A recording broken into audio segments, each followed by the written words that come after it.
kesengsaraan manusia. Ibu binabain tetap ing dalam binabain adimin, tetap ing dalam dosa gede. Akhluku nyiptakno sapa ingsun Allah wa yubadu.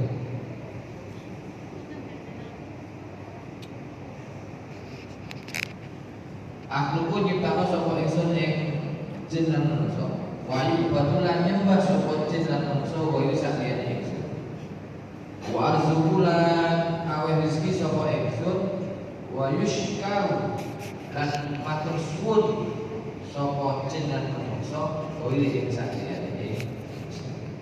Nah, gitu.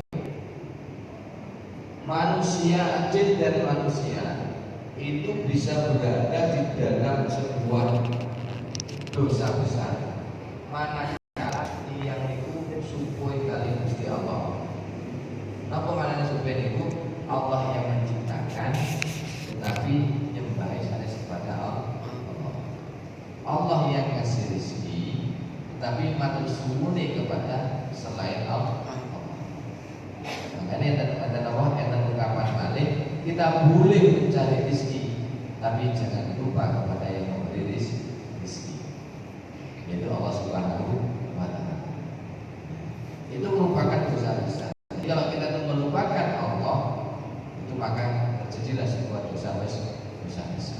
Ini wong sing kita nolak Gusti Allah kok nyembahi kepada selain Allah, sehingga kayak rezeki Gusti Allah, tapi matur suwun kepada selain Allah. Ini sangat ironis. Nah, ini kadang-kadang kita tanpa kita sadari, tanpa kita sadari melakukan hal seperti ini.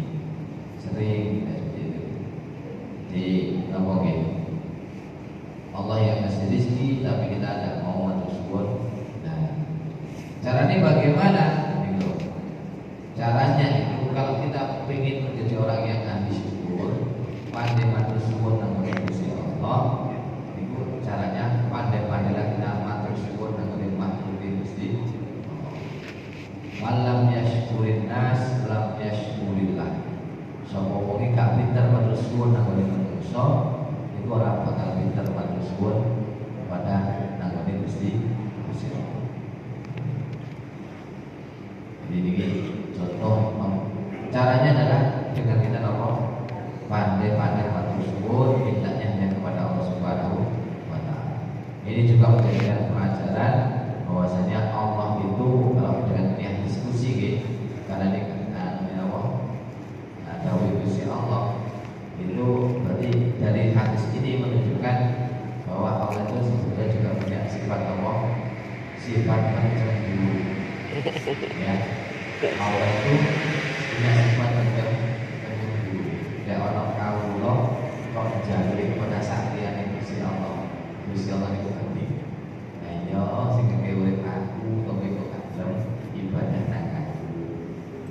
Sing ngeke rezeki aku tapi kok gak gelem matur suwun nang itu Gusti Allah itu gregetan tadi. Makanya pandai-pandailah kita matur suwun kepada Allah Subhanahu. Nah, caranya matur suwun itu kita caranya matur syukur ada berapa? Caranya bersyukur ada berapa? Ada 3. Ya, caranya bersyukur itu ada 3. Asyukru bil lisan, asyukru bil qalbi, dan juga asyukru bil akal. Jadi orang syukur itu yang pertama syukur dengan bil lisan, ini yang paling mudah, yaitu dengan mengucapkan alhamdulillah, ini paling mudah. Ratu apa titik asyukur bil qalbi, apa banyak mengingat sang pemberinya, ngiling-ngiling kebaikan sang pemberi, ya matur nuwun Gusti ngiling-ngiling. Yang ketiga asyukur bil arkan, napa syukur dengan perbuatan, napa perbuatan itu menggunakan setiap kenikmatan yang diberikan oleh Allah untuk menjadi sarana ibadah dari Gusti Allah. Jika umur panjang, umurnya dapat ibadah. Jika itu dunia ini tidak bisa ibadah.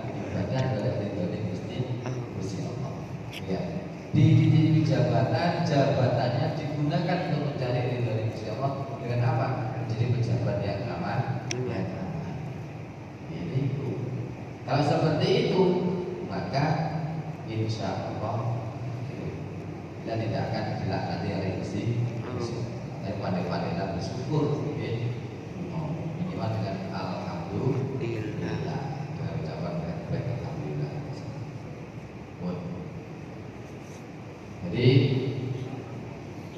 jin dan manusia itu berada di dalam dosa atau dosa besar manakala mereka lupa tentang Gusti, lupa kepada siapa yang menciptakan, tapi kenapa menyembahnya kepada selain Allah.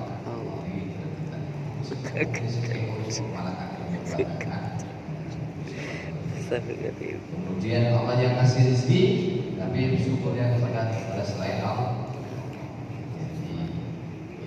Jadi kalau yang baik kepada selain Allah, makanya jadi masalah. Jadi mawon kita termasuk yang istiqomah di dalam iman, istiqomah di dalam Islam, tetap ibadah semuanya apa karena lillahi ta'ala. Kalau Allah Ta'ala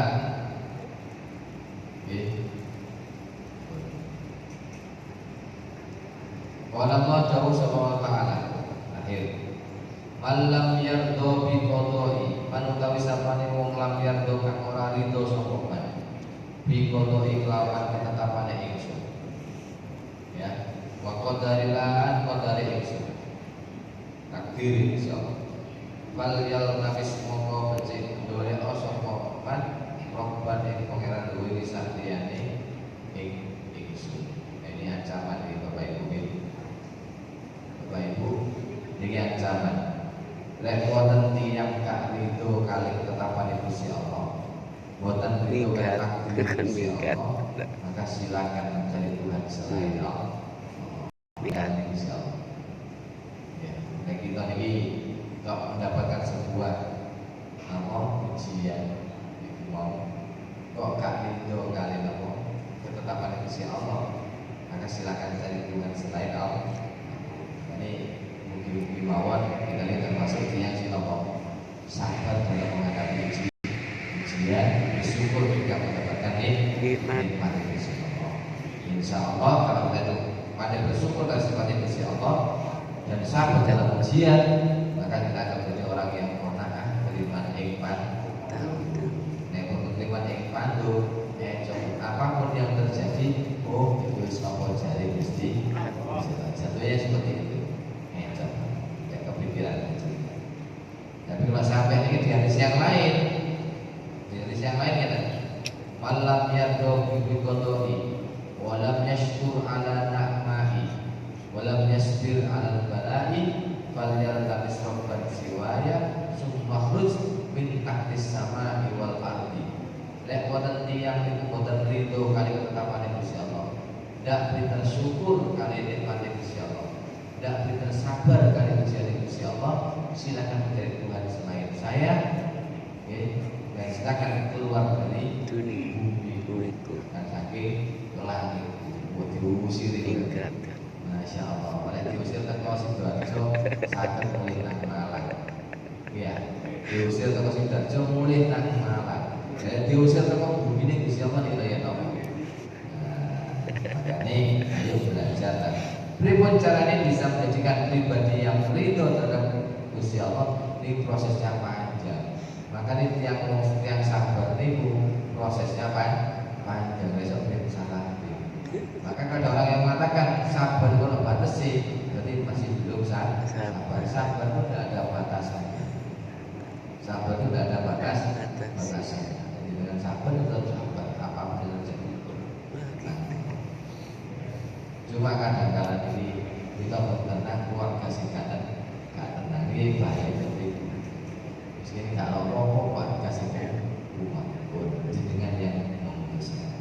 Ini sampai kita tidak rindu dengan ketetapan Gusti Allah, silakan cari Tuhan selain saya dan silakan keluar dari bumiku, keluar dari langit.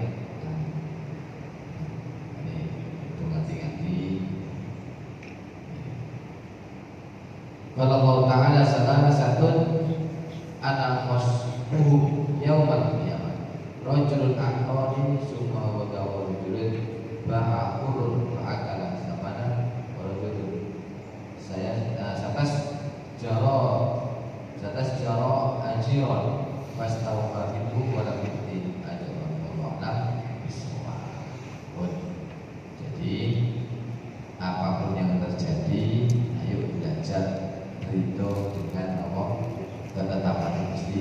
bersama. Bahkan sampai keputusan terburuk pun kalau memang itu hati Rasulullah mohon pun jalani. Bahkan ada yang mungkin keberatan, enak mas koron ridho sing lakoni. Kadang-kadang kan seperti itu. Jangan kan jenengan ingin menggunakan tombol sahabat sing lakoni. Kan Nabi pernah diusir juga. Ketika ada seorang ibu nangis di atas pusara putranya, langsung Lagi. sabar Pak ya, sabar. Ini sedikit anak-anak, sabar tak kenal. Memang gitu Pak. Akhirnya ada kemudian pergi, sama ketika saya muslim kosong, sekurang itu nggak bisa pakai begitu. Akhirnya apa? Barang kaget, sowan mengkajen. Nah itu syukur. Wis dari Nabi, le awak itu ketemu suatu. Lekat itu, ya wis. Ngapunten ada sebuah cerita pengakuan dari nama salah satu wali santri ini Al-Hozini kan tersebutkan itu kemarin menceritakan pamit kembali salam pamit layu kondisi kerja itu ya. Jadi ini wali santri itu menceritakan kiai kalau berarti pamitakan yugo boyong. Kenapa kok sampai dipamit no? Karena putranya ini hadir di dalam mimpi pamannya, kemudian mengatakan, paman, salaman bapakku yo, aku mimpi alhamdulillah ini pada Gusti. Bahkan saya sudah berkumpul dengan Mbak Fauzin dan Jamaah. Cuma kalau ini Mbak Fauzin bantu saja. Le, awakku dulu mayai boyo, kok wis boyo kok. Ayo, kondo nang bapakmu kok pamit kok nang ngene. Wati yang pondok. Nah, itulah salah satunya. Ini. Akhirnya waktu yang semakin mau ridho. Lek yang itu ridho, memang kehilangan anak itu sopo sing kepingin. Kembali meninggal dalam keadaan kecelakaan. Ada yang ridho. Tapi kalau kita ridho dengan ketetapan Gusti Allah, tidak ada balasan bagi orang yang ridho kecuali suatu Gusti Allah. Ma min abdil mu'min indi jazaa idza qabatu safiyahu min dunya summa tasakahu illa jannah. Tidak ada pahala yang paling hebat di samping orang mukmin ketika diambil permata hatinya, ketika diambil kehormatannya, kok orang yang summa tasakahu kok ridho, maka illa jannah. Kecuali suatu Gusti tidak jadinya ada diuji kok ridho, kok ikhlas, suatu kok kecekel. Cuma kan kalahkan lali lek wae ngaji ngene iki. Lek wae ngaji ngene iki, mudah tak syukuran. Tapi kena pun di luar ngaji. Wah, kena ujian segini tidak. Sangat hilang. Besok.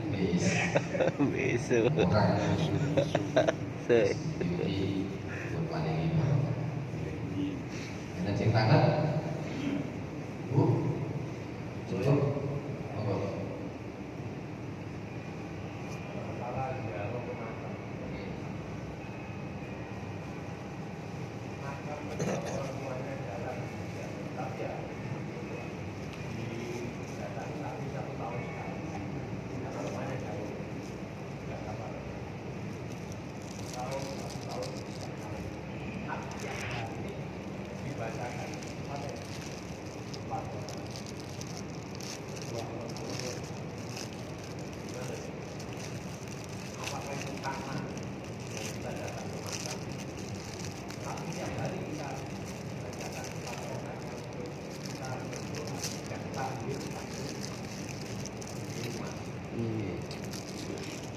Bahwa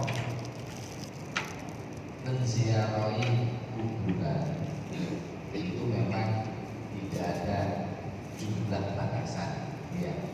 Mau tiap hari, tiap waktu monggo. Ya.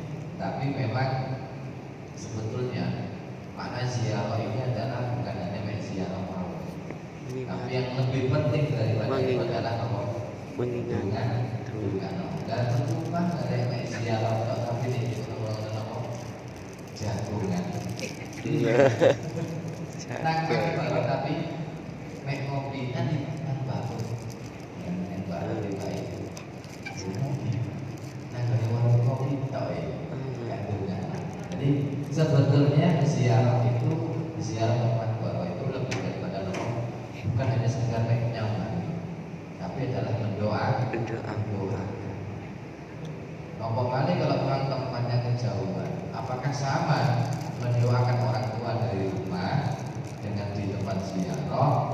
Sebetulnya sami mawon, cuma bentene mungkin ada nilai plusnya. Ya, religi. Lek kali nambah ini kuwi, saat kali jenengan ada lek diukoni kerja di luar negeri, ya, sing penting apa?